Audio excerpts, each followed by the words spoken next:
الحمد للہ رب العالمین والصلاة والسلام علی خیر الانام محمد وعلی آلہ وصحبہ اجمعین۔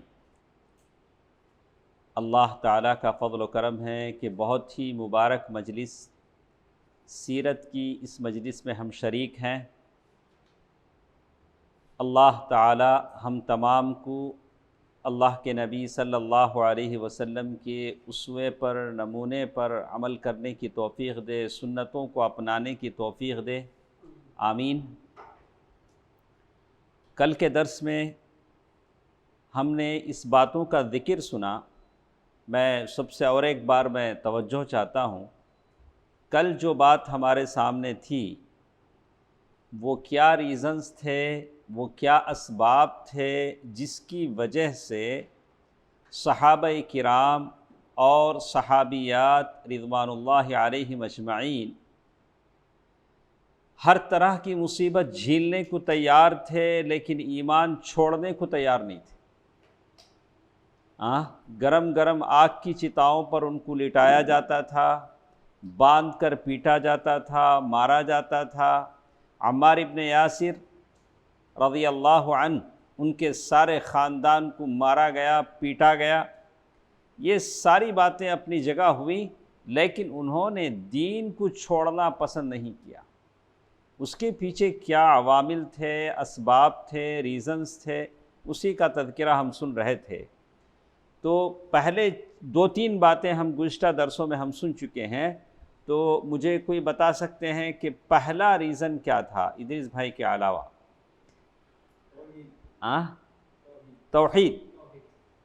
توحید یہ سب سے بڑا ریزن تھا۔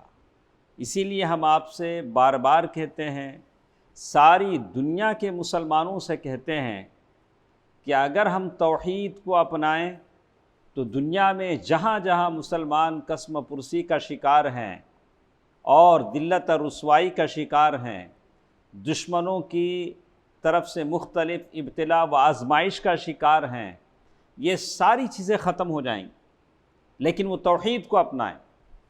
آپ نے دیکھا سنا ہوگا کہ جس ملک میں توحید ہے اس ملک پر اللہ کی کتنی رحمت ہے، کیسی اللہ کی نعمتیں وہاں ہیں، کیسے امن و امان سے لوگ جی رہے ہیں۔ جہاں اللہ تعالیٰ نے توحید کی آبیاری کی، جس ملک میں توحید والی جو سلطنتیں ہیں وہاں کیسے اللہ تعالیٰ کا رحم و کرم ہو رہا ہے، تو معلوم یہ ہوتا ہے کہ آج بھی اگر دنیا کے مسلمان توحید پرست بن جائیں، شرک کی آلائشوں، گندگیوں اور ان چیزوں سے باہر نکل جائیں، تو پھر اللہ کی نعمتیں ان کی۔ تو پہلی چیز اللہ کے نبی صلی اللہ علیہ وسلم نے جس کی طرف مکے کے لوگوں کو بلایا وہ توحید تھی۔ قولوا لا الہ الا اللہ تفلحون تملک العرب والعجم۔ لا الہ الا اللہ کہہ لو، عرب و عجم کے مالک ہو جاؤ۔ پہلی چیز کیا ہے شعیب؟ توحید کے لیے ہم کو کام کرنا ہے۔ گرچہ کے لوگ کہتے ہیں کہ ارے آپ ہمیشہ توحید بولتے رہتے، یہ کیا ہے؟ ارے توحید تو اصل ہی ہے۔ توحید اگر نہیں ہے تو اور کیا ہے؟ یہی توحید ہے جسے نہ تو نے سمجھا نہ میں نے سمجھا۔ توحید سمجھنے اور سمجھانے کی چیز ہے، عمل کرنے کی چیز ہے۔ اگر توحید نہیں ہے، توحید ایک ایسی کسوٹی ہے جس پر جماعتیں، افراد جانے اور مانے جاتے ہیں۔ اس کسوٹی پر رکھ کر ہم لوگوں کو دیکھتے ہیں کہ یہ توحید پرست ہے کہ نہیں۔ بھلے وہ کتنا بڑا عالم ہو، اس کی شکل و صورت کیسی نورانی ہو، کیسے اس کے عمامے ہوں، کیسے اس کے دستار ہوں، کیسے اس کے جھبے قبے ہوں، لیکن ہم کیا دیکھتے ہیں؟ یہ توحید پرست ہے کہ نہیں؟ دوسری چیز جس کے بارے میں ہم نے کل کے درس میں لیا، دوسری چیز جو ہمارے پاس تھی، انہی اسباب میں سے جو عوامل جس کی وجہ سے صحابہ کرام رضوان اللہ علیہم اجمعین ایمان کو چھوڑنا کسی صورت میں پسند نہیں کرتے تھے، وہ پرکشش قیادت تھی۔ قیادت کہتے ہیں آپ کو لیڈ کرنے والے کیا ہوں؟ اچھے ہوں۔ آپ کو لیڈ کرنے والوں میں کیا ہو؟ دم ہو۔ اسی لیے آپ دیکھیں گے کہ کچھ لوگوں کا ویژن، کچھ خیالات ان کے مرنے کے ساتھ ختم ہو جاتے ہیں کہ ایک آدمی، بڑا آدمی ایک ویژن لے کے چلے گا، ان کے مرنے کے ساتھ ساتھ وہ ساری چیزیں کیا ہو جائیں گی؟ دنیا نے لینن کو دیکھا، مارکس کو دیکھا، بہت سارے لوگوں کو دیکھا، ان کی موت کے ساتھ وہ ساری چیزیں کیا ہو گئیں؟ ختم ہو گئیں۔ لوگوں نے اپنے ہاتھوں سے ان کے مجسمے گرائے، بولا کہ تم جو ویژن لے کے آئے وہ ہم کو دنیا میں کامیاب نہیں کر سکا۔ اللہ کے نبی صلی اللہ علیہ وسلم نے جو رسالت لوگوں تک پہنچائی وہ قیامت تک کی رسالت تھی، قیامت تک کی رسالت تھی۔ اللہ کے نبی صلی اللہ علیہ وسلم الصادق الامین تھے، سارے لوگ آپ کو الصادق الامین مانتے تھے، کسی بھی ناحیے سے اللہ کے نبی صلی اللہ علیہ وسلم پر کوئی دھبا نہیں تھا۔ آپ اگر قوم کی لیڈنگ کرتے ہیں، آپ اگر قوم کے لیڈر ہیں، آپ اگر قوم کے قائد ہیں، آپ اگر قوم کے سردار ہیں، آپ اپنے گھر کے نگہبان ہیں، تو آپ کے اندر بھی ایسی پرکشش صلاحیت ہونی چاہیے۔ آپ کی بیوی مان جائے، آپ کے بچے مان جائیں گھر کے دائرے میں، جب آپ گھر سے باہر قدم نکلے تو گلی والے مان جائیں کہ ایاز بھائی ان پر کچھ کوئی نہیں کہہ سکتا، یہ بالکل اے ٹو زیڈ کیا ہے۔ تھوڑی بہت انسانی کمزوری ہو سکتی ہے، اگر وہ کمزوری بھی نہ ہو تو انسان کیا ہے، ہاں کچھ کمزوری ہو سکتی ہے، لیکن ایسا دھبا نہیں جس کی وجہ سے اس کے اخلاق اثر انداز ہو۔ اللہ کے نبی صلی اللہ علیہ وسلم میں یہ چیز تھی، اسی لیے اللہ تعالیٰ نے کہا وَمَا أَرْسَلْنَاكَ إِلَّا رَحْمَةً لِلْعَالَمِينَ۔ اللہ کے نبی صلی اللہ علیہ وسلم کے جسمانی جمال، آپ کی جسم کی خوبصورتی، نفسانی کمال اور آپ کے کریمانہ اخلاق، مہمانوں کے ساتھ، اپنوں کے ساتھ، دشمنوں کے ساتھ، جنگ بدر کے قیدی لائے گئے ہیں، قید میں بندے گئے ہیں، ٹھنڈ خوب سردی ہو رہی ہے، سردی سے ٹھٹر رہے ہیں، ان کی آوازیں آ رہی ہیں، اللہ کے نبی صلی اللہ علیہ وسلم کہہ رہے ہیں کہ جاؤ ان قیدیوں کو کمبل اڑاؤ۔ یہاں کیا ہوتا ہے؟ لاک اپ ڈیتھ ہوتا ہے، نہیں، یہاں قیدی کیا ہے؟ جیلوں میں مارے جاتے ہیں، پتہ نہیں چلتا۔ ایک طرف نبی رحمت ہیں جو قیدیوں کو کیا اڑا رہے ہیں؟ چادر اڑا رہے ہیں۔ آپ کو ایسی باتیں لوگوں کے سامنے کہنی چاہیے۔ جب بھی کوئی یہاں پتہ نہیں لوگوں کو کیسے ابھی چند دنوں پہلے باپ بیٹا جیل میں مارے گئے، لاک اپ ڈیتھ ہوا، صرف تھوڑی دیر زیادہ دکان کھلا رکھا جس کی وجہ سے اسے لاک اپ ڈیتھ کیا گیا۔ لیکن ہمارے پاس ایسی چیز ہے، یہ اللہ کے نبی صلی اللہ علیہ وسلم کے اخلاق ہیں، دشمنوں کے ساتھ، دوستوں کے ساتھ اور مہمانوں کے ساتھ اور اپنے مسافروں کے ساتھ اللہ کے نبی صلی اللہ علیہ وسلم کے اخلاق ہیں۔ تو آپ کے اندر بھی ایسی ساری چیزیں ہونی چاہیے، اور مختلف واقعات ہیں جو ان تمام چیزوں پر دلالت کرتے ہیں۔ میں نے بھی 2-4 واقعات آپ کے سامنے کہا تھا، اور ساتھ ساتھ اللہ کے نبی صلی اللہ علیہ وسلم کی بات پر لوگوں کو اتنا یقین تھا کہ دوست تو دوست، دشمن بھی مانتے تھے، نبی نے جب کہا ہے تو ہو کر رہے گا۔ عتیبہ اس پر بد دعا کی کہ اللہ تعالیٰ تیرے اوپر اپنا کوئی کتا مسلط کر دے، وہ ڈرتا رہا یہاں تک کہ سفر میں چیتے نے اسے پھاڑ کر کھا لیا، بولا کہ محمد مکے میں ہیں لیکن انہوں نے مجھے یہاں مروا دیا۔ اور امیہ، اور کس نے؟ امیہ بن خلف نے، اس کو معمولی سی کیا آئی؟ خراش آئی، اسی خراش کی وجہ سے کہا کہ اگر محمد صلی اللہ علیہ وسلم نبی رحمت اگر مجھ پر تھوک بھی دیتے تو میں مر جاتا۔ تو آپ کے زبان میں تاثیر ہو، لوگ کہیں کہ فلاں صاحب نے کہا ہے بالکل پرفیکٹ، ایسے نہ ہو جیسے ہم کہتے ہیں، کیا بولتے ہیں، ایسا لوٹا جس کا پیندہ نہ ہو۔ صبح میں ایک بات بولتے، شام ہوتے ہوتے بات بدل جاتے، بیوی کے ساتھ، بچوں کے ساتھ، اپنوں کے ساتھ نہیں۔ یہ نبی رحمت تھے صلی اللہ علیہ وسلم، جو صادق مصدوق تھے، کہتے وہی تھے جو کرتے تھے، کرتے وہی تھے جو کہتے تھے، وہاں بات بدلی نہیں جاتی تھی۔ تو معلوم یہ ہوتا ہے کہ آپ ایسی شخصیت بنائیں، لوگ کہیں کہ فلاں صاحب نے کہہ دیا ہے تو یہ بات وہ کر کے رہیں گے۔ آپ کے اندر وہ صدق و صفا، سچائی، آنکھوں میں عفت، شرم و حیا آپ کے اندر ہو، یہ چیز ہونی چاہیے۔ کل تفصیل سے ہم لوگ یہ ساری باتیں پڑھ چکے ہیں، میں آگے بڑھتا ہوں۔ اور جیسے ہم نے آخر میں ابو بکر صدیق رضی اللہ تعالیٰ عنہ کا واقعہ سنا تھا، اتنا مارا گیا ابو بکر صدیق رضی اللہ تعالیٰ عنہ کو جب محمد صلی اللہ علیہ وسلم کو الگ کرنے کے لیے گئے تو آپ کی ناک اور ہونٹ پتہ نہیں چل رہا تھا کہ ہونٹ کہاں ہیں، ناک کہاں ہیں، لیکن ہوش میں آنے کے بعد انہوں نے کیا کہا؟ اللہ کے نبی صلی اللہ علیہ وسلم کہاں ہیں؟ تو ان کی ماں ام الخیر، انہوں نے کہا کہ انہی کی وجہ سے اتنی مار کھائے ہو، اب انہی کا نام لے رہے ہو۔ تو بہرکیف یہ محبت تھی اللہ کے نبی صلی اللہ علیہ وسلم کے ساتھ، اور محبت اس لیے تھی کہ دلوں میں توحید کی آبیاری تھی، اور آنکھوں میں اللہ کے نبی صلی اللہ علیہ وسلم کی شخصیت، وہ شریفانہ ذات دکھ رہی تھی جن کے پیچھے وہ لوگ کہاں تک بھی جا سکتے ہیں۔ اسی لیے کہا لو سقط الی برق الغماد، کہا صحابہ نے کہا کہ اے اللہ کے نبی صلی اللہ علیہ وسلم، اگر آپ برق غماد تک بھی لے چلیں تو ہم چلنے کو تیار ہیں آپ کے ساتھ۔ تو آپ ایسے قائد بنے، لوگ آپ پر بھروسہ کریں، جب سامنے سے دشمن کا تیر چلے، دشمن کی گولیاں چلیں، تو پہلے آپ کا سینہ ہو، بعد میں آپ کے پیچھے والوں کا۔ ایسا نہیں ہوگا کہ پہلے میں ساروں کو جمع کروں اور میں بھاگ جاؤں، ایسا تو نہیں ہوگا۔ پہلے آپ کو بھوکا رکھنا پڑے گا اپنے ساتھیوں کو کھلانے کے لیے، اسی کو کہتے ہیں ایثار۔ کیا کہتے ہیں؟ ایثار، جذبہ وفا۔ تو بہرکیف اس کے بعد ہمارے پاس آپ نے خبیب رضی اللہ تعالیٰ عنہ کی بھی بات سنی، نہیں؟ آگے آئے گی بات۔ دشمن پکڑ کے لے جا رہے ہیں خبیب بن عدی، وہاں دشمنوں کے قتل کرنے سے پہلے انہوں نے پوچھا، کہا کہ اگر اچھا ہو کہ تمہاری جگہ اگر محمد ہو تو تمہیں کیا لگتا ہے؟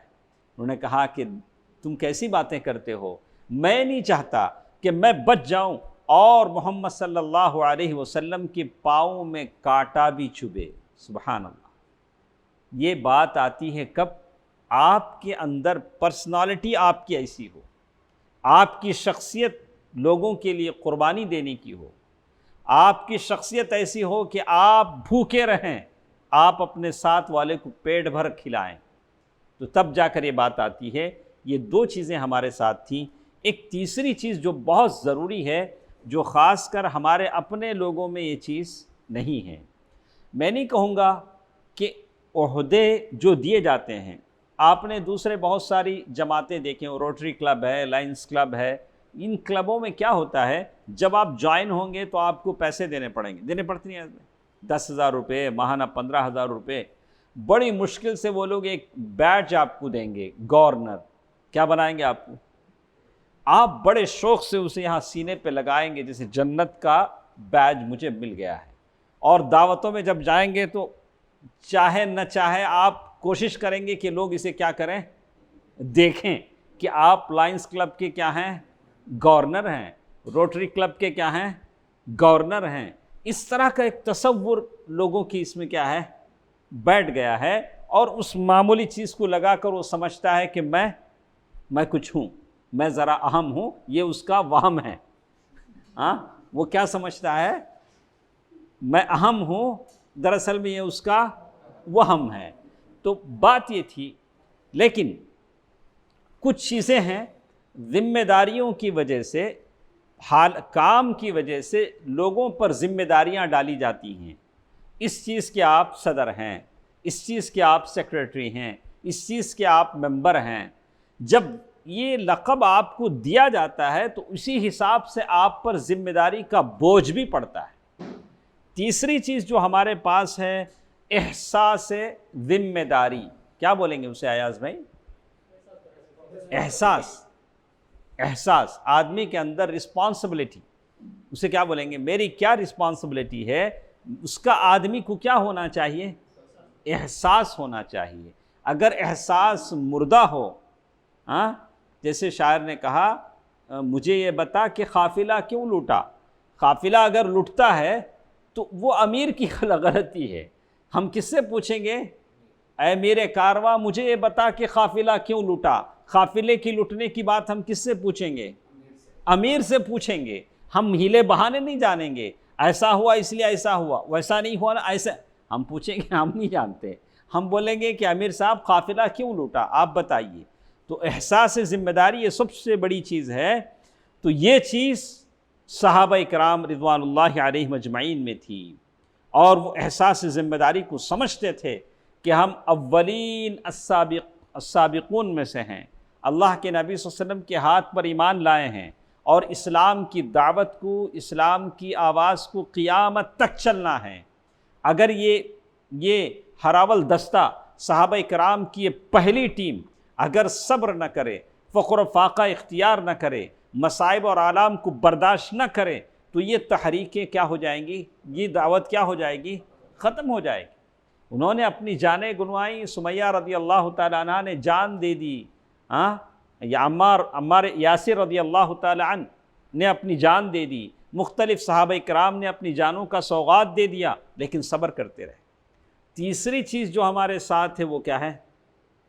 احساس ذمہ داری۔ آج بھی اگر آپ کے اندر احساس ذمہ داری ہے، جیسے میں بار بار کہتا ہوں، عمر فاروق رضی اللہ تعالی عنہ کہتے تھے کہ اگر دریائے دجلہ میں ایک اونٹ بھی اگر پھسل کر گر جاتا ہے تو اللہ عمر سے پوچھے گا کہ ایسا کیوں ہوا۔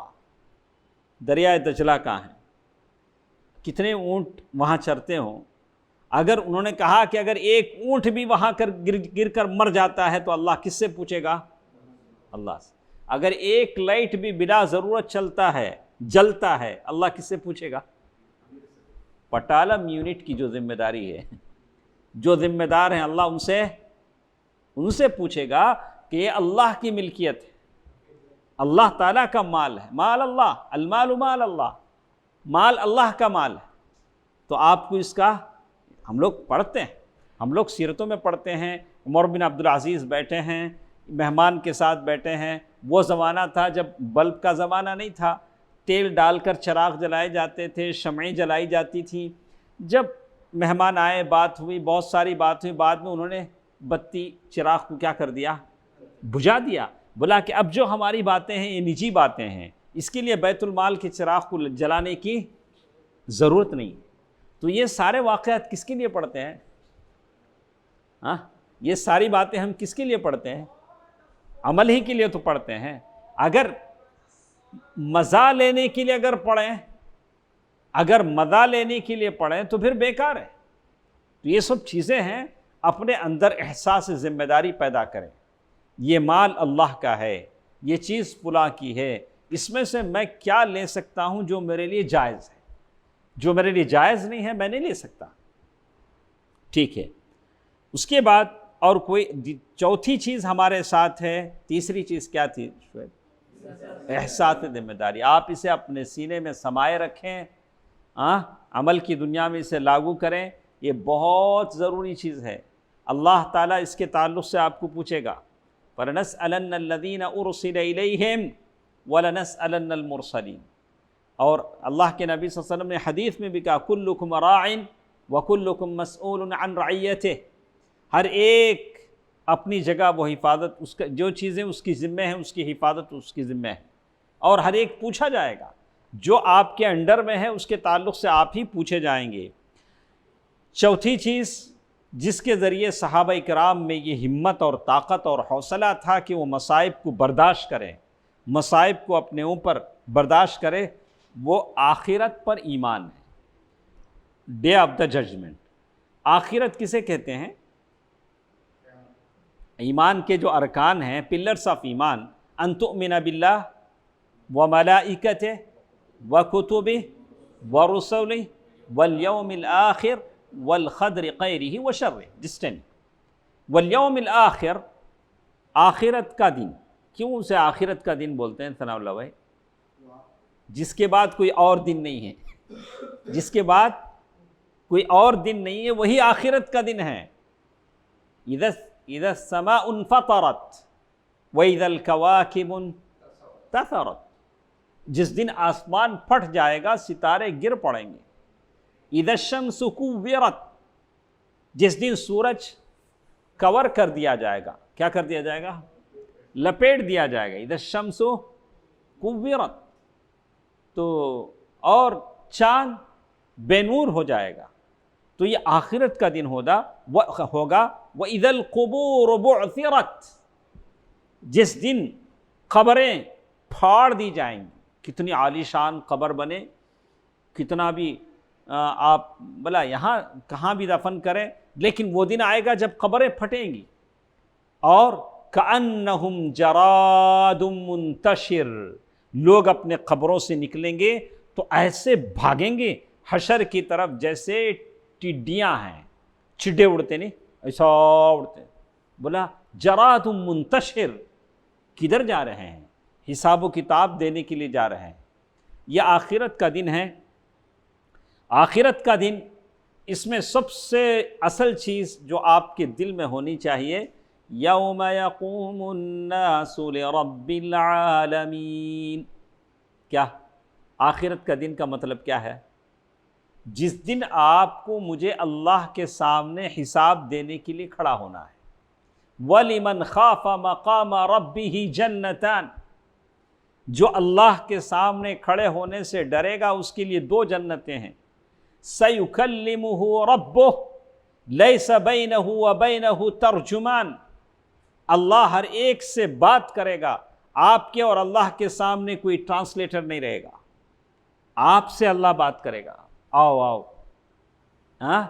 وَفِي كَنْفِهِ، اللہ تعالیٰ اس کو اپنے بازو میں لے گا کہ سارے لوگ نہیں سنیں، کوئی بھی نہیں سننا۔ اللہ تعالیٰ بازو میں لے کے بولے گا میں تم نے اچھی بیوی دیا نہیں، اچھا ڈوپلیکس بنگلہ دیا نہیں، تم نے آڑی کون سی گاڑی، وہ گاڑی دیا نہیں، یا بڑی بلٹ دیا نہیں، تمہیں کیا کرے؟ کیا بولتا اللہ تعالیٰ؟ تمہیں کیا کیا کرے؟ انہیں اقرار کرے گا، ہو اللہ تمہیں دیے نا، اچھے ابا امی دیے، اچھا گھر دیے، اچھے بچے دیے، مجھے اچھی بائک دیے، سب دیے نا۔ اللہ تعالیٰ بولیں گے اچھا اب تمہیں کیا کرے؟ تمہیں کیا کرے؟ اللہ تعالیٰ اسے پوچھیں گے کہ آپ نے اس نعمتوں کے بدلے میں کیا کیا؟ تو کہتے ہیں وہ اپنے سیدھے دیکھے گا، بائیں دیکھے گا، اگر خیر کیا ہے، نیکیوں میں آیا ہے تو ٹھیک ہے، لیکن اس کو کوئی نیکی نظر نہیں آئے گی۔ اور جسے نیکیاں سمجھتا تھا ہباء منثورا، اللہ تعالیٰ نے موحد نہیں تھا اسے اڑا دیا، اسے کوئی نیکی وہاں نظر نہیں آئے گی۔ اللہ رب العالمین احکم الحاکمین اسے لے کر اسے نعمتیں گنوائیں گے۔ وَإِن تَعُدُّوا نِعْمَةَ اللَّهِ لَا تُحْصُوهَا، اللہ تعالیٰ کی اتنی نعمتیں آپ پر ہیں کہ آپ اسے شمار نہیں کر سکتے، کاؤنٹ نہیں کر سکتے۔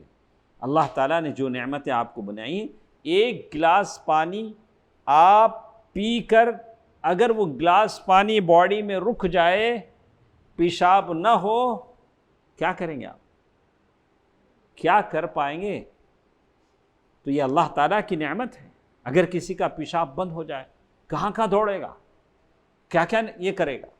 تو کہتے ہیں یہ کہا کہ آخرت پر ایمان کا جب تصور آتا ہے تو سب سے پہلے یہ تصور آپ کے دل میں ہو مجھے اللہ کے سامنے کھڑے ہونا ہے۔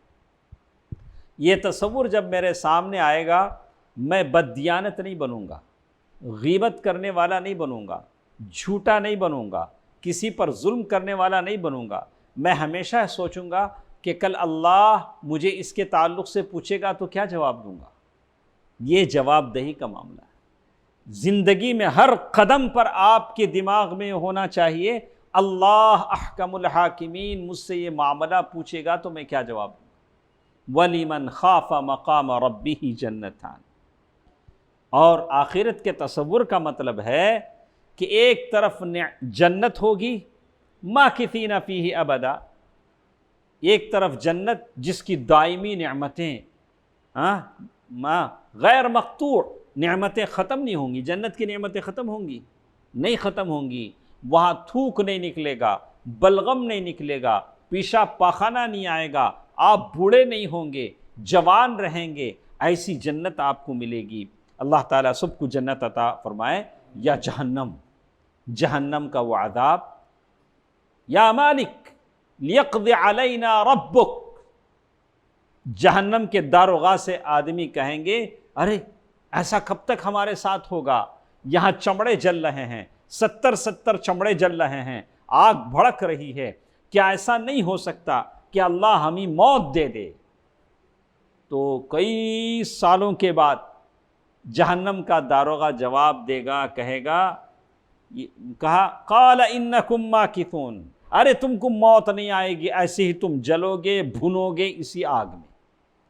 تو آخرت کا تصور جب آتا ہے تو یہ دونوں باتیں ہمارے ساتھ ہیں، ان دونوں باتوں کو دل میں رکھنا چاہیے۔ تو جہاں تک صحابہ کرام یہ سمجھتے تھے کہ دنیا کی جو مصیبتیں ہیں، دنیا کا جو تکلیفیں ہیں، وہ آخرت کے مقابلے میں مچھر کے پر کے برابر بھی نہیں، تو اس لیے دنیا کی مصیبتوں کو برداشت کر لینا بہتر ہے۔ میں نہیں کہتا کہ آپ پر دنیا میں مصیبتیں نہیں آئیں گی۔ کبھی ہم اپنے گھر میں کسی کی موت دیکھیں گے، کسی کی بیماری دیکھیں گے، اور کل تک آپ اچھا کھاتے پہنتے تھے، کل کھانے پینے سے کیا ہو سکتے ہیں؟ محروم ہو سکتے ہیں، کالے بال سفید ہو جائیں گے، ایسا ہوتا ہے۔ ابھی ہم نے ایک منسٹر کے بارے میں پڑھا جو کبھی منسٹر تھا تو آج وہ کہیں ڈیلیوری بوائے ہے، ہو سکتا ہے، ہاں ہو سکتا ہے۔ اللہ تعالیٰ حالات بدل سکتا ہے، آپ حالات کو برداشت کرنے کے عادی ہو جائیں، جیسے بھی ہو۔ کہتے ہیں قدر اللہ ما شاء و ما فعل، اللہ تعالیٰ نے جو مقدر کیا وہ ہو کر رہے گا۔ تو یہ کتنی حالت تھی؟ چوتھی بات آخرت پر ایمان، یہ سب سے بڑی ضروری چیز ہے، اسے میں اور آپ ہمیشہ یہ رکھیں۔ اس کے بعد پانچویں چیز، صحابہ کرام کا یہ جو صبر تھا، یہ جو مشکلوں کے طوفان کو برداشت کرنے کی جو طاقت تھی، ہر کوئی برداشت نہیں کر سکتا۔ اچھے مصیبتوں آنے پر، تکلیفیں آنے پر وہ لوگ عجیب طرح کی کیفیت ان کی ہو جاتی ہے، لیکن صحابہ کرام جس طرح صبر کرتے تھے، صبر کرنے کا ایک سبب یہ بھی تھا کہ قرآن مجید کی آیتیں نازل ہوتی تھیں۔ جیسے جیسے صحابہ کرام پر مشکلیں آتی تھیں، قرآن مجید کی آیتیں ہوتی تھیں جس میں بڑے ٹھوس انداز میں، بڑے پرکشش انداز میں اسلام کے بنیادی اصول اور براہین بتائے جاتے تھے، قائم کیے جاتے تھے، اور ان کو بتایا جاتا تھا کہ کیسے وہ اپنے جذبات کو کنٹرول کریں۔ ایک آیت میرے سامنے ہے، آپ اس پر غور کریں۔ اللہ تعالیٰ فرماتے ہیں ام حسبتم، کیا تم یہ سمجھ رہے ہو ان تدخلوا الجنہ، کیا تم جنت میں داخل ہو جاؤ گے؟ آپ کو بھی یقین ہے نہیں، ہم سب لوگ کہاں جائیں گے؟ جنت میں داخل ہو جائیں گے۔ ٹھیک ہے، امید رکھنا اچھی بات ہے، لیکن اس سے پہلے کیا ہے؟ آزمائشیں ہیں، ابتلا ہے، رکاوٹیں ہیں، اور پرخار کانٹوں بھرا راستہ ہے، اس کے بعد گلستہ ہیں۔ آپ کو اس کانٹوں بھرے راستے سے گزرنا پڑے گا۔ آپ کسی جاب کے لیے جاتے ہیں، وی سی دیتے ہیں، کیا دیتے اسے؟ ہاں، سی وی دیتے ہیں، تو آپ کو کیا کرنا پڑتا ہے؟ انٹرویو دینا پڑتا ہے۔ آپ پھر اے سی میں بیٹھے ہو تب بھی پسینہ نکل جاتا ہے نہیں نکلتا؟ نکل جاتا ہے۔ دونوں چاروں بیٹھ کے آپ کا انٹرویو لیتے ہیں، مقابلہ شخصیہ ہوتا ہے، آپ کے سوالات ہوتے ہیں، تب جا کر آپ کو ایک اچھی سیلری والی نوکری ملتی۔ لیکن آزمائش ہے، آزمائش کا دور ہے۔ لیکن بہت سارے ایسے ہیں 10 انٹرویو دے چکے ہیں، لیکن وہاں سے کوئی کال لیٹر نہیں آتا ہے، لیکن اسی امید میں جی رہے ہیں، آج نہیں تو کل، کل نہیں تو پرسوں۔ لیکن اللہ جب چاہے تب ہوگا، اللہ تعالیٰ کا جب چاہے، سارے کام اللہ تعالیٰ کی مشیت سے ہوتے ہیں۔ لیکن یہاں ایک بات بتائی گئی اس آیت میں، ام حسبتم، کیا تم یہ سمجھ رہے ہو کہ تم جنت میں داخل ہو جاؤ گے؟ وَلَمَّا يَأْتِكُمْ، ابھی تمہارے پاس وہ وقت نہیں آیا جو تم سے پہلے لوگوں کے پاس آیا تھا، ابھی تم پر وہ حالات نہیں گزرے جو تم سے پہلے لوگوں پر گزرے تھے۔ مَسَّتْهُمُ الْبَأْسَاءُ وَالضَّرَّاءُ وَزُلْزِلُوا، پہلے لوگوں کو تکلیفیں آئیں، مصیبتیں آئیں، دکھ اور رنج آئے، وَزُلْزِلُوا، وہ دہلا دیے گئے۔ اتنی مصیبتیں آپ پر آئیں، جنید بھائی؟ کیا آپ اور ہم دہل جائیں؟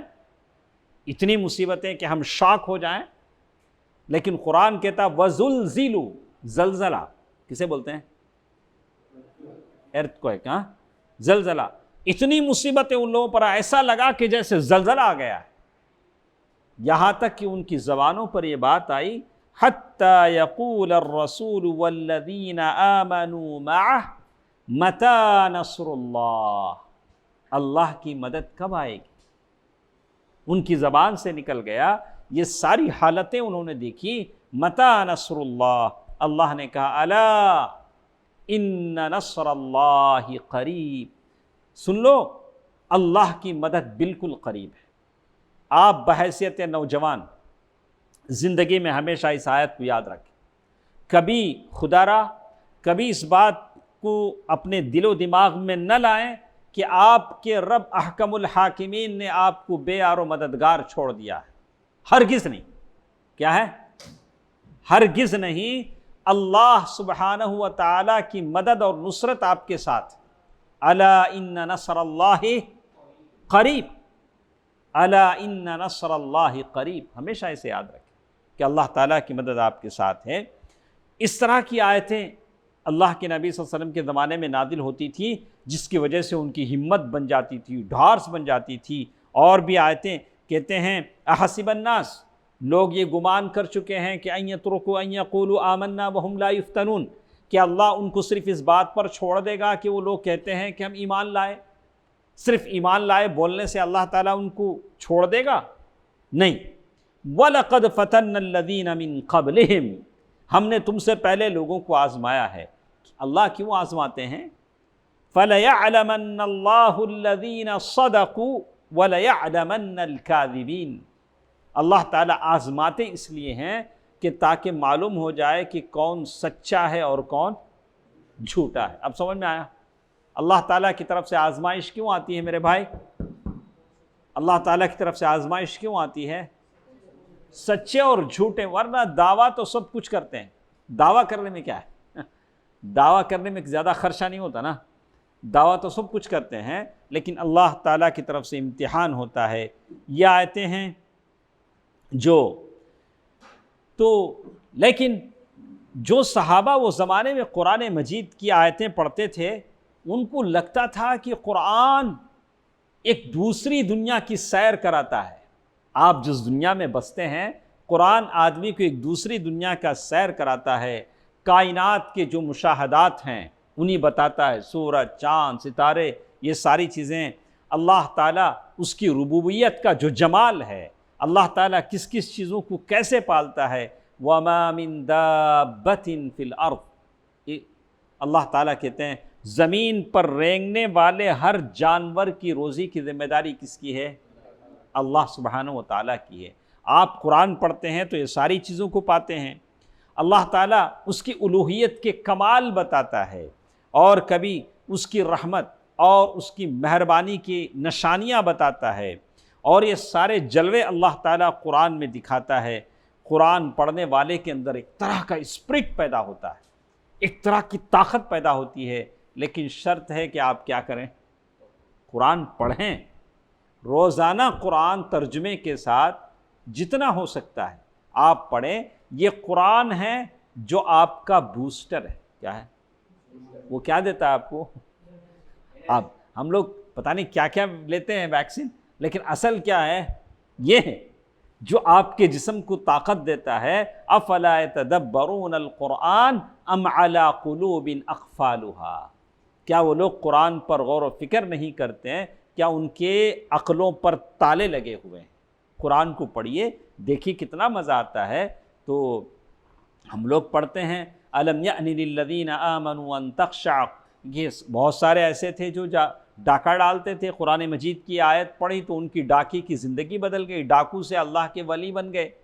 یہ سارے واقعات کس کے لیے ہیں؟ تو اللہ تبارک و تعالی وہ زمانے میں قرآن مجید کی وہ آیتیں نازل ہوتی تھیں جس کی وجہ سے صحابہ کرام کی ہمت اور ڈھارس بنتی تھی. تو آج بھی آپ اپنی ہمت کو، جذبے کو، حوصلے کو بڑھانا ہے تو کیا کرنا پڑے گا؟ قرآن پڑھنا پڑے گا. لیکن کیسے؟ ترجمے کے ساتھ، اس کی تفسیر کے ساتھ۔ تو تفسیر سعدی روزانہ میرا ایک آڈیو کلپ آتا ہے، پتہ نہیں کتنے لوگ سنتے ہوں، تو میں کبھی بھیجتا نہیں ہوں آپ کو، اس لیے کہ اتنا ٹائم آپ کے پاس ہوں، صرف آپ کو بمشکل 8 منٹ لگیں گے۔ روزانہ ایک آیت کا ترجمہ تفسیر السعدی آتا ہے، جو مشہور تفسیر ہے، آدمی روزانہ سن لیتا ہے تو اسے وہ تفسیر سمجھ میں آ جاتی ہے۔ کم از کم اتنا کرے۔ آپ پڑھ سکتے ہیں تفسیر سعدی، انگریزی میں ہے، اردو میں ہے، آپ اس کو لے کر پڑھیے۔ تو آگے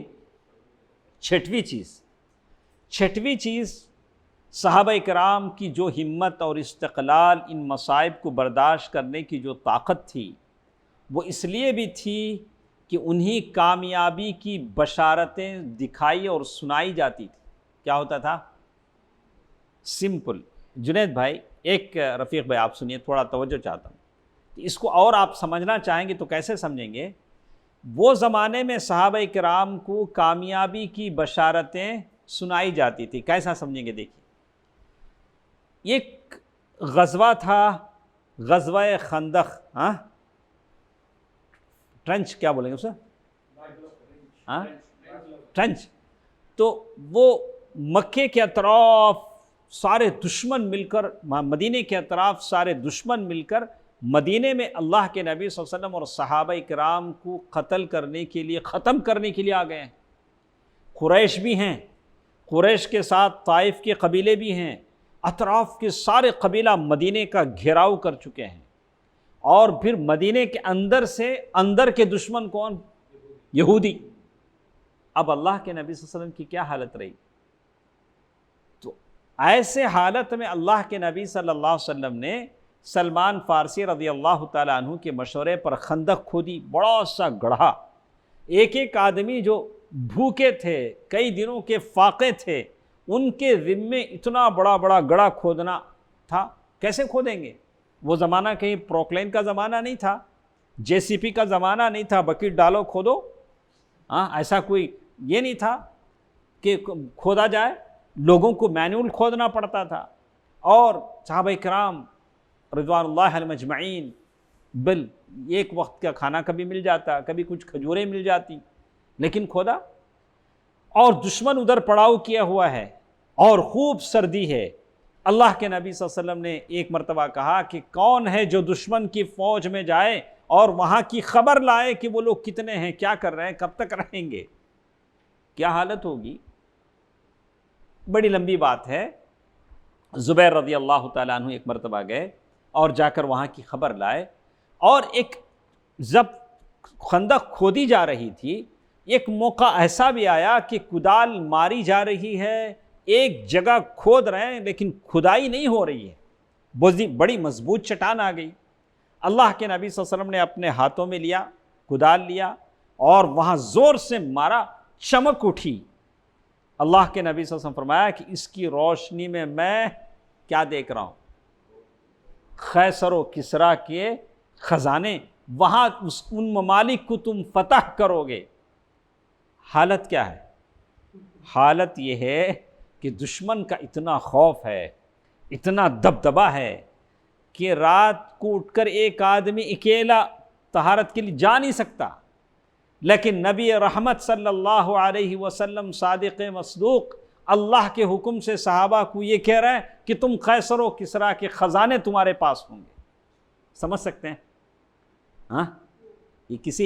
یہ غریب آدمی کو جس کے پاس سائیکل نہیں ہو، کوئی کہے کہ ایک زمانہ ایسا آئے گا کہ آپ اپنے پرائیویٹ جیٹ کے مالک ہوں گے، تو وہ کیا کہے گا؟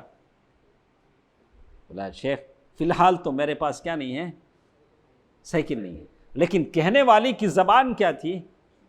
نبی رحمت کی زبان تھی۔ نبی رحمت نے اپنے زبان سے جو کہا، اللہ کے حکم سے کہا، وَمَا يَنطِقُ عَنِ الْهَوَىٰ۔ تو اللہ کے نبی صلی اللہ علیہ وسلم صحابہ کرام کو یہ بشارتیں دیتے تھے، اور صحابہ کرام ان باتوں پر کیا کرتے تھے؟ یقین کرتے تھے کہ اللہ کے نبی کی زبان ہے جو اللہ کے حکم سے کہتے ہیں۔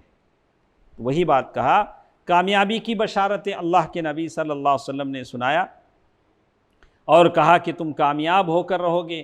قرآن مجید کی آیتیں آتی تھیں اور اللہ کے نبی صلی اللہ علیہ وسلم لوگوں سے کہتے تھے وَلَقَدْ سَبَقَتْ كَلِمَتُنَا لِعِبَادِنَا الْمُرْسَلِينَ إِنَّهُمْ لَهُمُ الْمَنْصُورُونَ إِنَّهُمْ لَهُمُ الْمَنْصُورُونَ۔ اللہ تعالیٰ نے کہا کہ تم کامیاب ہو کر رہو گے، بھلے تمہیں آگ کی چتاؤں پر لٹایا جائے، بلال ابن رباح کا سارا جسم چھلنی کر دیا جائے، سمیہ کو شہید کر دیا جائے، ابوبکر صدیق رضی اللہ تعالیٰ عنہ کو مار مار کر لہو لہان کر دیا جائے، طائف کے سفر میں نبی رحمت زخمی ہو جائیں، لیکن کامیابی کس کے پاس ہے؟ تمہارے پاس۔ اللہ تعالیٰ نے کیا کہا؟ کامیاب تم ہوگے۔ قرآن مجید کی آیتیں نازل ہوتی تھیں وَإِنَّ جُنْدَنَا لَهُمُ الْغَالِبُونَ، ہماری فوج غلبہ پا کر رہے گی۔ تو جیسے جیسے آیتیں آتی تھیں صحابہ اکرام کیا ہوتے تھے؟ اپنے اندر مضبوط ہو جاتے تھے۔ اللہ تعالیٰ کی طرف سے تھا، اللہ تعالیٰ کا کلام تھا، تو اسی لیے اور اللہ تعالیٰ نے کبھی کہا سَيُهْزَمُ الْجَمْعُ، کہ یہ جتنی جماعتیں ہیں سب کے سب ہار جائیں گی، صحابہ اکرام کی جماعت جیت جائے گی۔ یہ سارے اللہ تعالیٰ کے وعدے ہوتے تھے، اور اللہ کے نبی صلی اللہ علیہ وسلم اپنے ساتھیوں کو یقین دلاتے تھے۔ اور کبھی اللہ تعالیٰ کا کرنا ایسا ہوتا تھا، انبیاء کے تذکرے اللہ تعالیٰ سناتے تھے۔ لَقَدْ كَانَ فِي يُوسُفَ وَإِخْوَتِهِ آيَاتٌ لِلسَّائِلِينَ، یوسف اور اس کے بھائیوں میں آپ کے لیے بہت سارے نمونے ہیں، سوال پوچھنے والوں کے لیے بہت ساری نشانیاں ہیں، کہ یوسف علیہ السلام کے بھائیوں نے جب یوسف علیہ السلام کو کنویں میں ڈالا اور وہاں سے وہ مصر کے بادشاہ بنے، فرمانروا بنے، اور جن بھائیوں نے کنویں میں ڈالا تھا وہی بھائی سوالی بن کر ان کے پاس گئے کہ ہم کو تھوڑا غلہ دیجیے۔ تو اللہ یہ بتانا چاہتے ہیں بالکل یہی حالت یہاں بھی ہوگی۔ آپ مکے سے نکلے ہیں، ہجرت کر کے نکلے ہیں، مکہ کو چھوڑا ہے، کعبہ کو چھوڑا ہے، لیکن جب دوبارہ مکہ واپس آئیں گے تو ایک جم غفیر آپ کے ساتھ رہے گی، اور سلطہ اور طاقت آپ کے ہاتھوں میں ہوگی، اور اس وقت آپ حکمراں ہوں گے۔ اللہ تعالیٰ ایک مثال بتانا چاہتے تھے۔ تو یہ ساری باتیں تھیں، جیسے مختلف قرآن مجید کی آیتیں۔ اور کبھی اس وقت ایسا تھا اللہ کے نبی صلی اللہ علیہ وسلم کے زمانے میں فارس اور روم کی جنگیں ہوتی تھیں۔ کس کی؟ فارس اور روم۔ مکہ اور مدینہ کے اطراف یہ دونوں بڑی سلطنتیں تھیں۔ جیسے آج کے زمانے میں دو بڑے سپر پاور جو کہتے ہیں، اللہ بہتر جانتا ہو کتنے سپر پاور ہیں، کہتے ہیں کہ وہ زمانے میں فارس اور روم دو طاقتیں تھیں، اور فارس جو ایران اور فارس کی جو سلطنتیں تھیں وہ مجوسی تھیں، اللہ پر ان کا ایمان نہیں تھا۔ روم جو عیسائیت کو مانتے تھے، ان کے پاس تو ایک الہی دین تھا۔ صحابہ اکرام کی یہ خواہش تھی کہ روم جیت جائے اور فارس ہار جائے، جس کے پاس کوئی دین نہیں۔ وہ آگ کی پوجا کرتے تھے، وہ آتش کدہ ان کا جلتا تھا۔ تو اللہ تعالیٰ کی طرف سے آیتیں آتی ہیں وَيَوْمَئِذٍ يَفْرَحُ الْمُؤْمِنُونَ بِنَصْرِ اللَّهِ، حالانکہ مکے میں مسلمان یہاں ہیں، ان کو فارس اور روم کی جیت اور ہار سے کیا مطلب؟ لیکن اللہ نے قرآن کی آیت نازل کر کے، چونکہ ان کا تعلق روم والوں سے الہی اور آسمانی دین کے بلبوتے پر تھا، اللہ تعالیٰ نے ان کو تسلی دی کہ روم والوں کی فتح مندی ہوگی اور مسلمان اس دن خوش ہوں گے بنصر اللہ، اللہ تعالیٰ کی مدد سے۔ تو اللہ کے نبی صلی اللہ علیہ وسلم ہمیشہ یہی کہتے تھے، یا ایھا الناس، اے لوگو، قولوا لا الہ الا اللہ، لا الہ الا اللہ کہہ لو، تفلحوا، تم کامیاب ہو جاؤ گے، وتملکوا بها العرب، سارا عرب تمہارے ملکیت میں آ جائے گا، وتدین لکم بها العجم، اور عرب کے علاوہ جتنے لوگ ہیں سارے کے سارے تمہارے ماتحت آ جائیں گے، فَإِذَا مُتُّمْ كُنْتُمْ مُلُوكًا فِي الْجَنَّةِ، اور اگر تم مر جاؤ گے تو جنت میں بھی بادشاہ بن کے رہو گے۔ یہ اللہ کے نبی صلی اللہ علیہ وسلم کا پیغام تھا جو اللہ کے نبی صلی اللہ علیہ وسلم دیتے تھے۔ تو بہرکیف یہ بتانا چاہتے ہیں کہ اللہ کے نبی صلی اللہ علیہ وسلم وہ زمانے میں جو قرآنی آیات نازل ہوتی تھیں یہ صحابہ کرام کو تقویت دیتی تھی، اس کے لیے ایک آخری بات بتا کر میں اپنی بات ختم کرتا ہوں، تو اس کو آپ غور سے سنیں کہ ہم لوگ نے ایک نام سنا ہوگا خباب بن ارت۔ کیا ہے؟ خباب بن ارت۔ وہ کہتے ہیں کہ ایک مرتبہ تکلیفیں اور مصیبتیں اتنی پڑی کہ میں پریشان ہو گیا، اللہ کے نبی صلی اللہ علیہ وسلم کو ڈھونڈتے ہوئے نکلا، دیکھا کہ اللہ کے نبی صلی اللہ علیہ وسلم کعبے کے سائے میں ایک چادر کو تکیہ بنا کر آرام کر رہے ہیں، تشریف فرما تھے، اور مشرکین ہم کو بہت تکلیف دے رہے تھے۔ تو میں نے اللہ کے نبی صلی اللہ علیہ وسلم سے قریب جا کر کہا الا تدعو اللہ لنا الا تستنصر لنا، اللہ کے نبی کیا آپ ہمارے لیے اللہ سے دعا نہیں کرتے ہیں؟ کیا آپ اللہ سے نہیں کہتے کہ وہ ہماری مدد کرے؟ دیکھیے کتنی تکلیفیں ہم کو ہو رہی ہیں، لوگ کیسے کیسے ستا رہے ہیں۔ اللہ کے نبی صلی اللہ علیہ وسلم نے جب یہ سنا تو فوراً ٹیک لگا کر اڑ گئے اور آپ کا چہرہ لال ہو گیا۔